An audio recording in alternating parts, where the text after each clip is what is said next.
Hello, Facebook. More specifically, hello, Zuckerberg. Alright, so as I have told you before, this video has been a long time coming. I'm going to talk about my Facebook getting suspended because I was using a fake name, but I'm glad I waited this long because, uh, you know, events have transpired, and with all the current stuff happening about Facebook and the politicians and Cambridge Analytica, I find it very hypocritical for Zuckerberg for having kicked me out of his house for using a fake name. But I will be talking about how useful Facebook is and how Cambridge Analytica does not apply to Facebook. I know it sounds crazy, but the original half was going to be about how useful Facebook is, and I really don't see how Cambridge Analytica could be a problem. You could still use Facebook without it stealing information from you.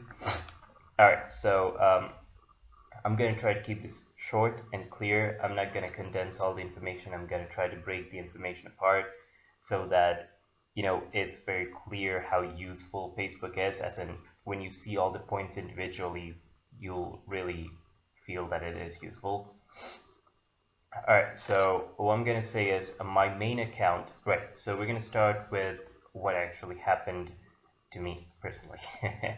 But also how it could apply to a lot of people. But yeah, so what happened to me was my main account, and I realized that I can't make this video without confessing to having multiple accounts, but that's alright because each one had a specific function. My main Facebook account was under the name Hydro Beta, and it was taken out because I was not using my real name. First of all, it was my real name. I was using I was using part of my last name. That's what everyone calls me. It's like it's not my official name, but my official name is really long. It's like 9 letters long. So I'm not gonna waste all that time writing my real name. Plus, so many people use that name, so it's more convenient for everyone, for myself, for everyone, to break a piece of it down and right. So as I was saying, Beta, it's not a fake name. I was actually using my real identity.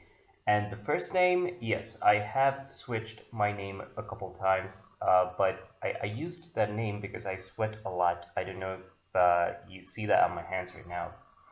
I sweat gallons. Well, not gallons, but people know me by the hydro thing and the beta thing. Now, before we get into too much, I'm just going to talk about Cambridge Analytica right now, so that before it gets boring, you'll get the important part right now, and you can just skip the rest of the video if you don't like it.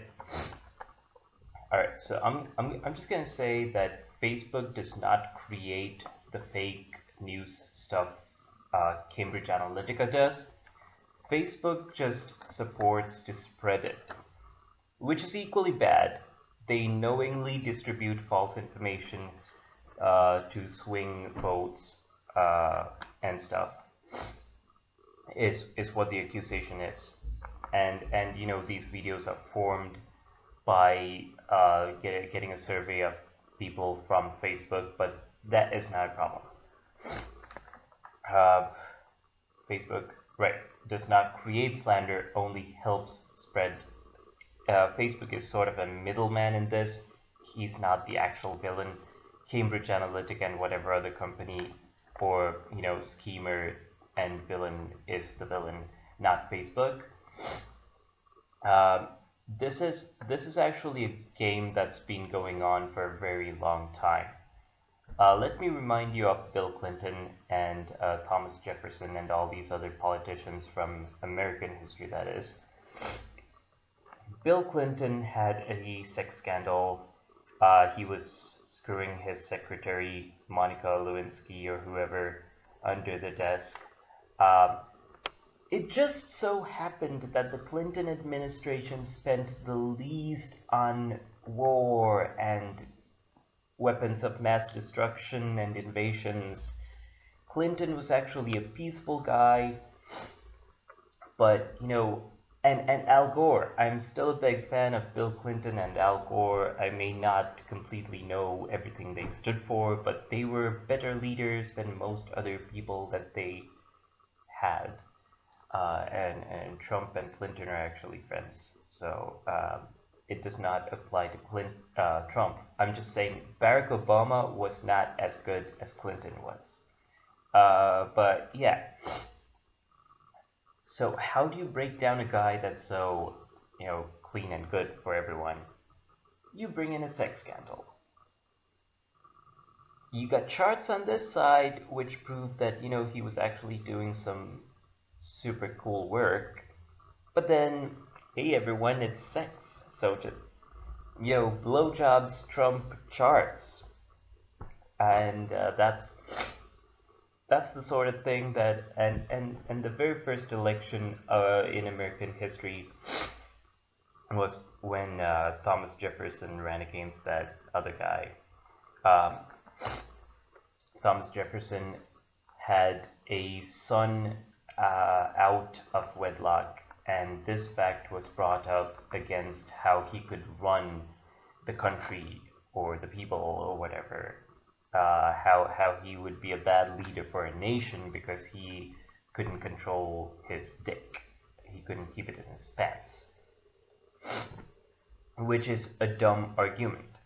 But this sort of thing is circulated through media, through YouTube, through Facebook, through Google, whatever, and you buy into it. So there's my other point. If you are just gonna buy into these, then you must be some special sort of idiot. As in, it's really hard to tell, but a similar video was going around once the war in Sri Lanka was over. I'm Sri Lankan, and we had this war for 28 years. It was called a civil war, and it kind of was. I do agree with that, but it was also terrorism. And as soon as the war stopped, there was this clip on YouTube circulating, telling people to not support tourism in Sri Lanka. They said don't visit Sri Lanka because it's a very bloody scene out there. But if you focused on the music, if you focused on how people worded their sentences, you could kind of see that there was something fishy going on. For example, a face pops up here and says, don't do this. And as soon as he says that, another face pops up and says, don't do this. And then the speed escalates and the music just gets really, it forces you to believe the message without looking into it. Look into stuff, and yeah, I'm one to say this because, obviously I'm really good at knowing what to trust and stuff. Because I was a subscriber of Deepak Chopra's intelligent design theory for a long time, and stuff. That happens, but alright, so Facebook uses your information, but that's fair because you sign up for it. And the way you fight it is by not putting your real pictures or your real name or your real address on Facebook. Don't be that dumb. My first Facebook account was named after a cartoon character. It didn't have my face on it. And all my friends were like, why do you keep doing this, man? Just use your real name, just use your real picture, and start up a Facebook account. And I was like, why would you willingly give your information to someone who is going to steal your information? As in, this is not an old story. Facebook using your information, we knew that from a long time ago. I remember Barack Obama saying that when you take a picture and upload it on the internet, it never goes away. He warned teenagers and whatever about that.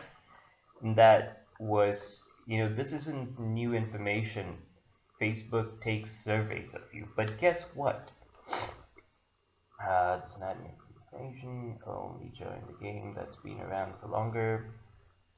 Right. And guess what?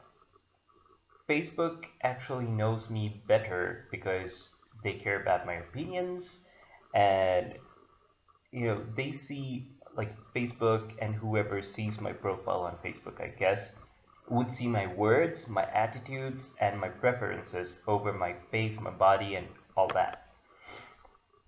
It is easier for a person to judge you on the street than on Facebook.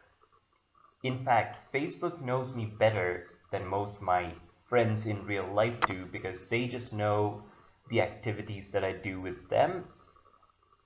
But Google, Facebook, Pornhub, YouTube, and all these other websites actually know you for who you are. And that's a good thing. That's a good thing. I mean, everyone deserves to keep their secrets, but Facebook might have helped me discover. Oh, yeah. So, Facebook tracks down fears, is what Cambridge Analytica says. They analyze what the public, the fears of the public are, and then manipulate those, cater to those.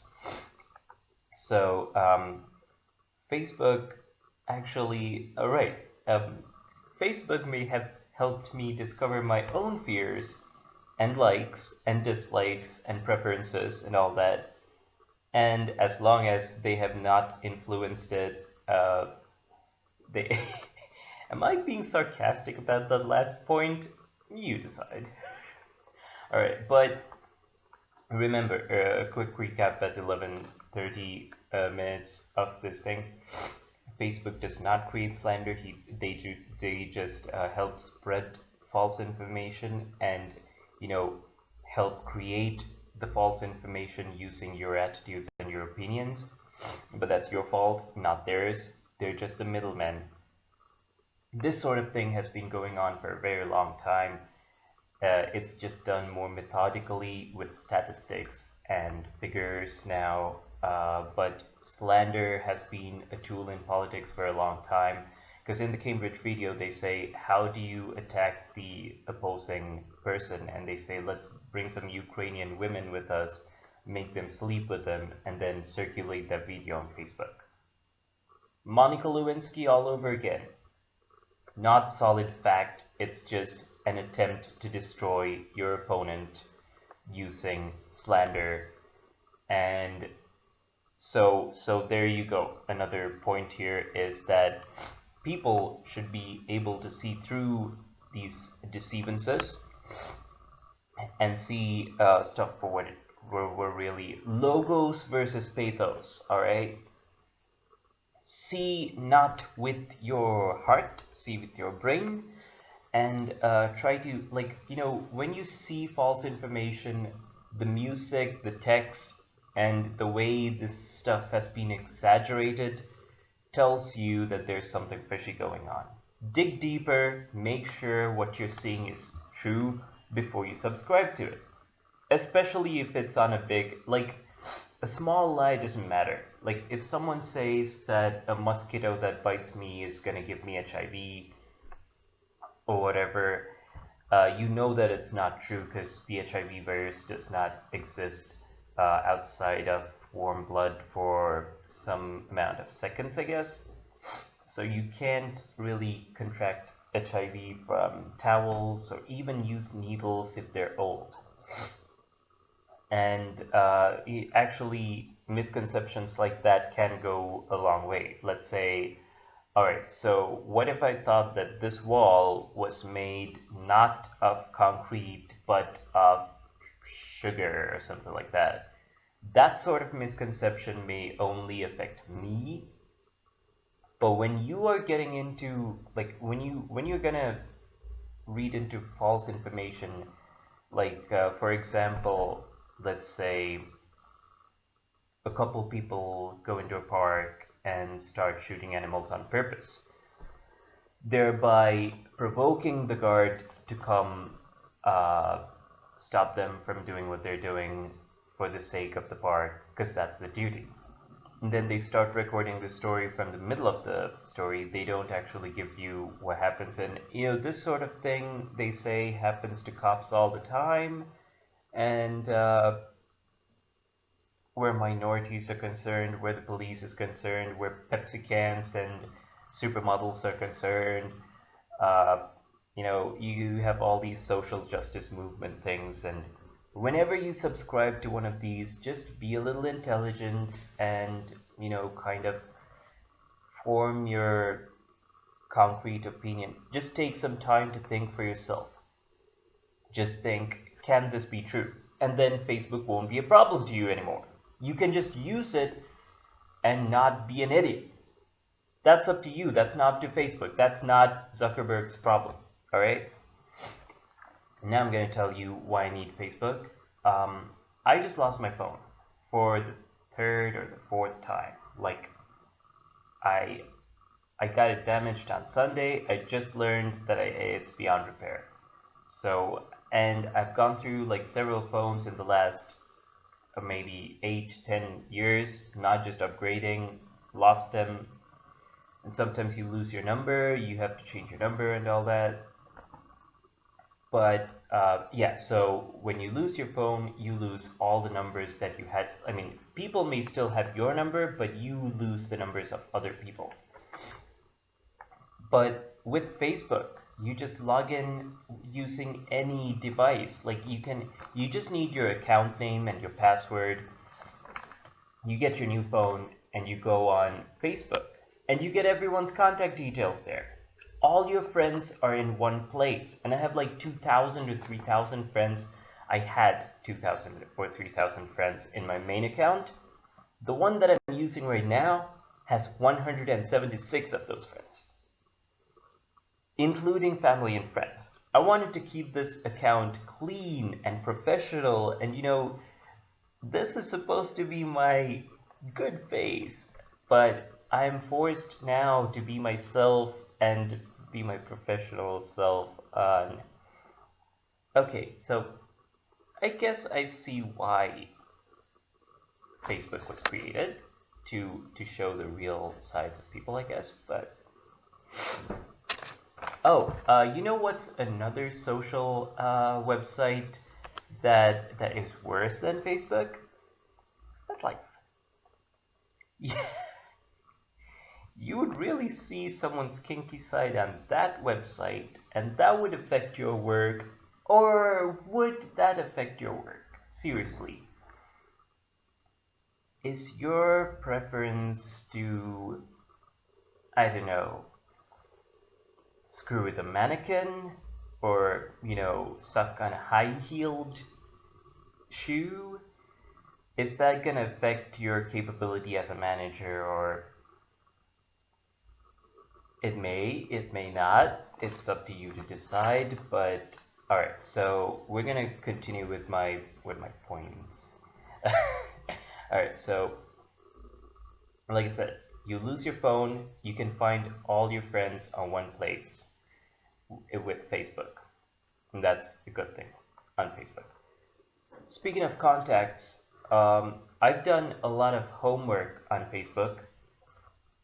Whenever you needed to ask someone what you had to do for assignments, like when you're doing group assignments, when 3 people are assigned to a team, and when they have to like constantly exchange information, they could use email or they could just use Facebook, which is more convenient because on emails you have to attach files and write stuff, and there might be a limit to the file that you can transfer on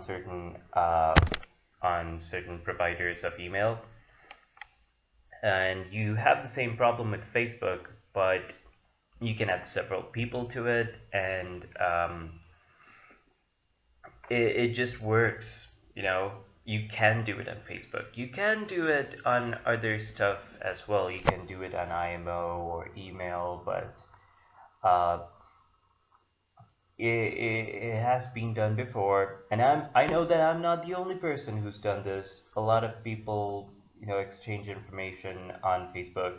Plus, events. Facebook lets you create events and polls and all that stuff.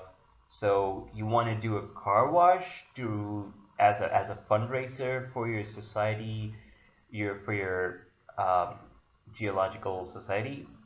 Well, then you let people know through Facebook, and people come for that. And you have a Kickstarter, you let people know through Facebook. With emails, you have to email each and individual person, and let's get real, who even uses emails? And you have to open emails to check them. With Facebook, it just shows up on people's news feed, and as long as you keep it clean and not irritating and not offensive and all that, Facebook is actually more useful than emails. Because emails is a thing of the past. Emails are the new snail mail, and Facebook is the new email, if that makes any sense. Backed up stuff. Yeah, I have uploaded so many photos, and I've even done like drafts and notes when I couldn't, like, I have saved it on my computer, but you can never trust your devices. Like I said, people lose phones. People, like, computers break down. Stuff happens. And, I would trust the internet more than I trust some physical entity that I keep with myself. You need both. You need to have it with you, and also the internet is made of a lot of servers as well. But there are several servers everywhere, so the chances are when you upload something onto the cloud or the internet, it's not going to go away, it's going to stick around for a while. You'll be able to retrieve it at some other point. So you lose your phones, you can get your contacts through Facebook, you can recover all your contacts through Facebook. Also, you can recover all the documents and photos and everything you've done, because for a long time, just to quit Facebook, I went on comicvine.com, which is now part of GameSpot, the site, and CBR. CBR is for news. Comicvine had a lot of forums focusing on stuff that I liked or I didn't know about and wanted to know more about. But something happened on Comicvine. I couldn't stay on Comicvine forever. Plus, they changed their that site is different now, but you have less chances of that happening with Facebook. Facebook is more stable and trustworthy than, Comicvine is still a great site. I just had a problem with another user, not Comicvine itself. I love Comicvine, but they changed to GameSpot, for example. But Facebook is a more stable entity, and I trust my photos on, I would rather upload a ton of photos to Facebook because I know it's sort of reliable. Like they'll have my photos there for a while. And these photos represent not only memories and stuff, but also information, because you can make memes and stuff, and ideas circulating through the internet, so that you can retrieve them in a couple years and stuff. Also, calls cost money. If you use your phone to call your friends, you're using up money. But with Facebook, you're not using as much. If you're in a free Wi-Fi zone, you would prefer to use your Facebook over regular phone stuff.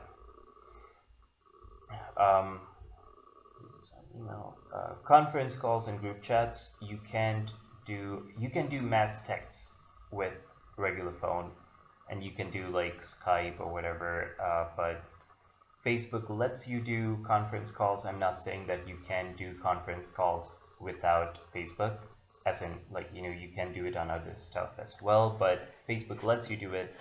Also, Facebook lets you do group chats, and Skype does not let you group chats, as in it's all video, right? Right, so basically I'm talking about Messenger. If you take Messenger away from Facebook, I still can't access my Messenger without my Facebook account, right? So you need both.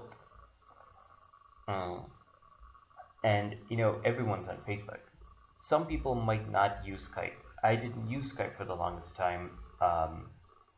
It's just more video based, and I only started doing videos like recently.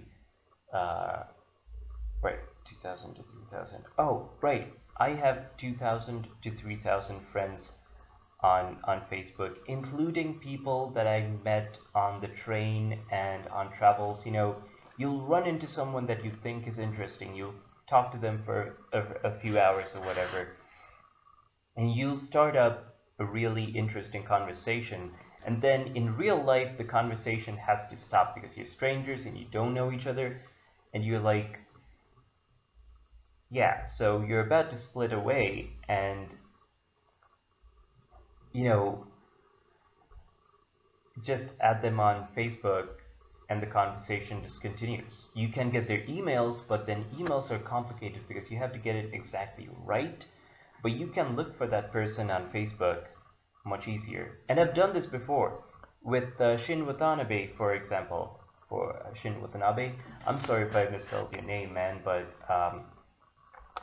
yeah, I ran into Shin at a bar a few years ago, I think last year, and we started talking about. He was from Hokkaido and he was Japanese. I was really interested in meeting someone Japanese because I'm a huge Japanophile. I love anime. I love you know, samurai and stuff. And I told this to him, and he said, "You know what? In Japan, we don't really like samurai." And yeah, the Tokugawa versus Meiji era, because I was talking about Rurouni Kenshin, and he said, "Yeah, but you know, that's just popular fiction."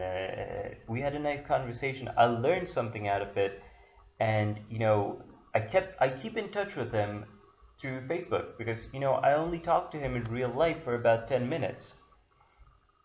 But if we wanted to now, we could do a video call, we could do a messenger chat, or I could just comment on whatever he shares. I could see what he shares in public. And that's all really good. I mean, social websites are really good, is what I'm saying. But Facebook is a very unique sort of social website. And I'm saying, so some of what I say might, like, you might be able to do some of what I say on any site or on just regular email.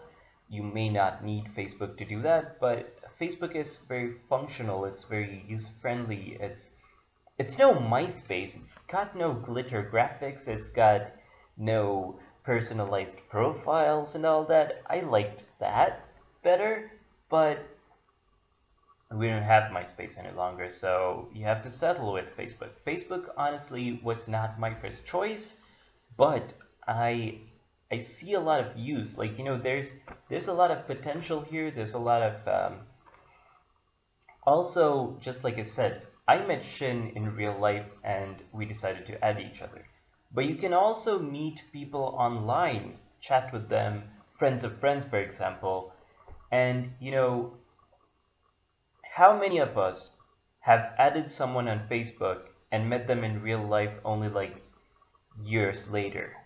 Like, you would always be chatting online and then you run into them in the cafeteria with your friends and you're like, "Hey, you, I know you, we've been commenting on the same stuff." That's happened. That's cool. You know, that happens. And also you have groups, like, you know, there was this LARPing group that we were part of, Zombies versus Humans.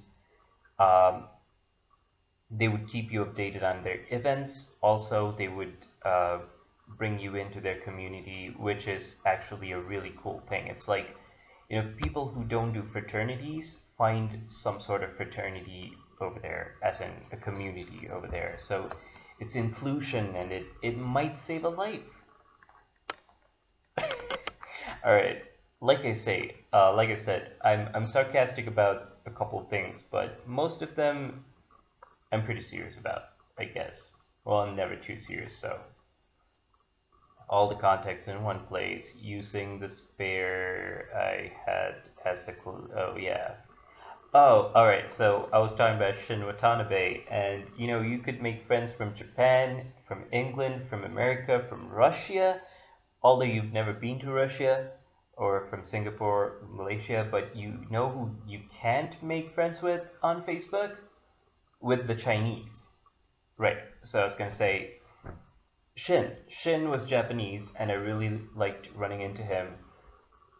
Also, you could make friends with a Chinese person, which, oh yeah, I did meet a Chinese person on the train a couple weekends ago, and we added each other on WhatsApp, but you can't add him on Facebook. You know why? Because the Chinese don't use Google and Facebook because they're weird like that.